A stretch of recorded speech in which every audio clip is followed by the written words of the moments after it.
28 ವರ್ಷಗಳಿಂದ ನಡೆಸಲಿಕ್ಕೆ ಈ ನಾಡಿನ ಜನರ ಮೌಲ್ಯ, ನೈತಿಕತೆ, ಸಂಸ್ಕಾರ ಇವೆಲ್ಲವೂ ಕೂಡ ಕಣ್ಮರೆಯಾಗಿ ಹೋಗಿದ್ದಾವೆ. ಇಂಥ ಸಂದರ್ಭದಲ್ಲಿ ಜನರ ಮನಸ್ಸಿಗೆ ನೈತಿಕತೆಯನ್ನು, ಸಂಸ್ಕಾರಗಳನ್ನು ಕೊಡಿಸ್ಲಿಕ್ಕೋಸ್ಕರ ಪರಮಪೂಜ್ಯರು ರಾಜ್ಯದ ಎಲ್ಲ ಜಿಲ್ಲೆಗಳಲ್ಲಿ ಸಂಚಾರ ಮಾಡಿ ನಾಟಕೋತ್ಸವ ಮತ್ತು ಮತ್ತೆ ಕಲ್ಯಾಣದತ್ತ 2 ಕಾರ್ಯಕ್ರಮಗಳನ್ನು ನಾಡಿನ ಉದ್ದಗಲಕ್ಕೂ ಕೂಡ ಸಂಚಾರ ಮಾಡಿ ಇವೆಲ್ಲವನ್ನು ಕೂಡ ಯಶಸ್ವಿಯಾಗಿ ಜನರಿಗೆ ಮುಟ್ಟಿಸ್ತಕ್ಕಂಥ ಕೆಲಸವನ್ನು ಮಾಡಿದರು. ಎಷ್ಟೇ ಕಷ್ಟ ನಿಷ್ಠುರಗಳು ಬಂದರೂ ಕೂಡ ಈ ಮತ್ತೆ ಕಲ್ಯಾಣ ಮತ್ತು ನಾಟಕೋತ್ಸವ ಕಾರ್ಯಕ್ರಮಗಳನ್ನು ಈ ನಾಡಿನ ಜನರ ಮನದಾಳದಲ್ಲಿ ಇಳಿಸ್ಲಿಕ್ಕೆ ಸಾಕಷ್ಟು ಪ್ರಯತ್ನಗಳನ್ನು ಮಾಡಿ ಇವತ್ತು ಯಶಸ್ವಿಯಾಗಿ ತಮ್ಮ ಕಾರ್ಯಕ್ರಮಗಳನ್ನು ಮಾಡ್ಕೊಂಡು ಬಂದಿದ್ದಾರೆ. ಇಂಥ ಒಂದು ನಾಟಕೋತ್ಸವ ಕಾರ್ಯಕ್ರಮಗಳನ್ನು ನಡೆಸೋದು ಕಷ್ಟ ಇದೆ, ಅಷ್ಟು ಸುಲಭದ ಮಾತಲ್ಲ. ಕಳೆದ 28 ವರ್ಷಗಳಿಂದ ಕಲಾವಿದರನ್ನು ತಮ್ಮ ಬಳಿ ಇಟ್ಕೊಂಡು ಅವರಿಗೆ ಸಾಕಷ್ಟು ಭತ್ಯೆಗಳನ್ನು, ಹಣವನ್ನು ನೀಡಿ ಅವ್ರನ್ನ ಇಟ್ಕೊಂಡು ಇಲ್ಲಿ ನಡೆಸ್ತಕ್ಕಂಥದ್ದು ತುಂಬ ಕಷ್ಟಕರವಾದ ಕೆಲಸ. ಆದರೂ ಕೂಡ ಪರಮಪೂಜ್ಯರು ಯಾವುದಕ್ಕೂ ಕೂಡ ಜಗ್ದೇನೆ ಕಲಾವಿದರನ್ನು ತಮ್ಮ ಬಳಿ ಇಟ್ಕೊಂಡು ಇವತ್ತು ಕಲಾವಿದರಿಗೆ ಕೊಡ್ತಕ್ಕಂಥ ಎಲ್ಲ ಭತ್ಯೆಗಳನ್ನು ನೀಡಿ ಇವತ್ತು ಕಲಾಕ್ಷೇತ್ರವನ್ನು ಭಾಳ ಅಚ್ಚುಕಟ್ಟಾಗಿ ಇಲ್ಲಿವರೆಗೂ ನಡೆಸ್ಕೊಂಡು ಬಂದಿದ್ದಾರೆ. ಇದ್ರ ಜೊತೆಗೆ ಇವತ್ತು ನಮ್ಮ ಕಲಾವಿದೆ ನಮ್ಮ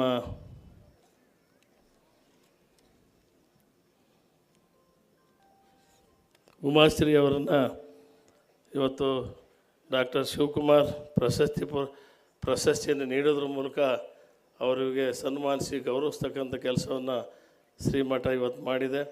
ಪ್ರತಿ ವರ್ಷವೂ ಕೂಡ ಉತ್ತಮ ಸಮಾಜದ ಬಂಧುಗಳಿಗೆ ಈ ಪ್ರಶಸ್ತಿಯನ್ನು ಕೊಡ್ತಕ್ಕಂಥ ಕೆಲಸವನ್ನು ಮಾಡ್ಕೊಂಡು ಬಂದಿದ್ದಾರೆ. ಇವತ್ತು ಶ್ರೀ ಉಮಾಶ್ರೀ ಅವರಿಗೂ ಕೂಡ ಇಂಥ ಪ್ರಶಸ್ತಿಯನ್ನು ಕೊಟ್ಟು ಇವತ್ತು ಅವರ ಒಂದು ಕಲಾ ಪ್ರತಿಭೆಯನ್ನು ಈ ನಾಡಿನ ಜನರಿಗೆ ಇನ್ನೂ ಹೆಚ್ಚಾಗಲಿ ಅಂತಕ್ಕಂಥ ಆಶೀರ್ವಾದವನ್ನು ನೀಡಿ ಇವತ್ತೊಂದು ಒಳ್ಳೆಯ ಕೆಲಸವನ್ನು ಮಾಡಿದ್ದಾರೆ. ಇಂಥ ಸಂದರ್ಭದಲ್ಲಿ ನಿನ್ನೆ ತಾನೇ ನಾನು ಇಲ್ಲಿ ಗ್ರಾಮ ಪಂಚಾಯತಿ ಕಟ್ಟಡದ ಉದ್ಘಾಟನೆಗೆ ಪರಮಪೂಜ್ಯರ ಜೊತೆ ಹೋಗಿದ್ದೆ. ಅಲ್ಲಿ ಮಾತನಾಡ್ತಾ ಹೇಳಿದರು, ಕಲಾವಿದರನ್ನು ನೋಡ್ಕೊಳ್ತಕ್ಕಂಥದ್ದು ಒಂದು ಕಷ್ಟದ ಕೆಲಸ ಆಗಿದೆ. ಈ ಬಾರಿ ಅವ್ರಿಗೆ 3 ಕೋಟಿ ರೂಪಾಯಿ ಹಣನ ಡೆಪಾಸಿಟ್ ಮಾಡಿ ಅವರ ಭತ್ಯೆ ಸಂಬಳ ಕೊಡಲಿಕ್ಕೆ ಒಂದು ಅವಕಾಶನ ಮಾಡ್ಕೊಳ್ಳಿಕ್ಕೆ 3 ಕೋಟಿ ರೂಪಾಯಿನ ಡೆಪಾಸಿಟ್ ಮಾಡಬೇಕು ಅಂತಕ್ಕಂಥ ಒಂದು ಪ್ರಸಂಗವನ್ನು ಪ್ರಸ್ತಾಪ ಮಾಡಿದರು. ಅಂಥ ಒಂದು 3 ಕೋಟಿ ರೂಪಾಯಿ ಹಣವನ್ನು ಇನ್ನೊಂದು ವರ್ಷದಲ್ಲಿ ಜೋಡಿಸಿ ಈ ಕಲಾವಿದರಿಗೆ ಅವ್ರು ಕೊಡ್ತಕ್ಕಂಥ ಭತ್ಯೆಗಳನ್ನು ಕೊಡಬೇಕು ಅಂತ ವಿಷಯವನ್ನು ಪ್ರಸ್ತಾಪ ಮಾಡಿದ್ದಾರೆ. ಇಂಥ ಒಂದು ಕಾರ್ಯಕ್ರಮಕ್ಕೆ ನನ್ನ ವೈಯಕ್ತಿಕವಾಗಿ ನಾನು ಕೂಡ 5 ಲಕ್ಷ ರೂಪಾಯಿಗಳ ಹಣವನ್ನು ಇದಕ್ಕೆ ದೇಣಿಗೆಯಾಗಿ ಕೊಡ್ತೀನಿ ಅಂತೇಳಿ ಈ ಸಂದರ್ಭದಲ್ಲಿ ತಿಳಿಸಿ ಪರಮಪೂಜ್ಯರಿಗೆ ಈ ನಾಡಿನ ಎಲ್ಲ ಜನರು ಕೂಡ ಕೈ ಜೋಡಿಸಿ ಈ ಕಲಾ ರಂಗವನ್ನು ಉಳಿಸ್ಕೊಂಡು ಹೋಗ್ತಕ್ಕಂಥ ಜವಾಬ್ದಾರಿ ನಮ್ಮ ನಿಮ್ಮೆಲ್ಲರ ಮೇಲೂ ಕೂಡ ಇದೆ.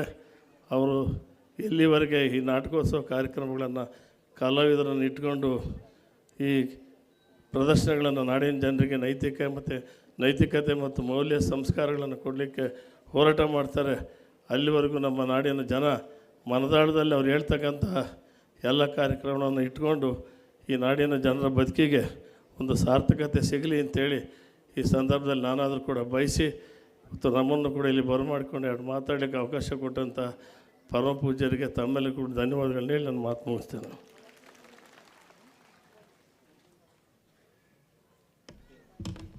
ಶ್ರೀಯುತ BG ಗೋವಿಂದಪ್ಪನವರಿಗೆ ಧನ್ಯವಾದಗಳು. ಈ ದಿನ ಅಭಿನಯಿಸಲಿರುವ ನಾಟಕ ಶಿವಯೋಗಿ ಸಿದ್ದರಾಮೇಶ್ವರ. ರಚನೆ ಶ್ರೀ ಪಂಡಿತಾರಾಧ್ಯ ಶಿವಾಚಾರ್ಯ ಸ್ವಾಮಿಗಳು. ವಿನ್ಯಾಸ ಮತ್ತು ನಿರ್ದೇಶನ YD ಬದಾಮಿಯವರು. ಅಭಿನಯ ಶಿವಸಂಚಾರದ ಕಲಾ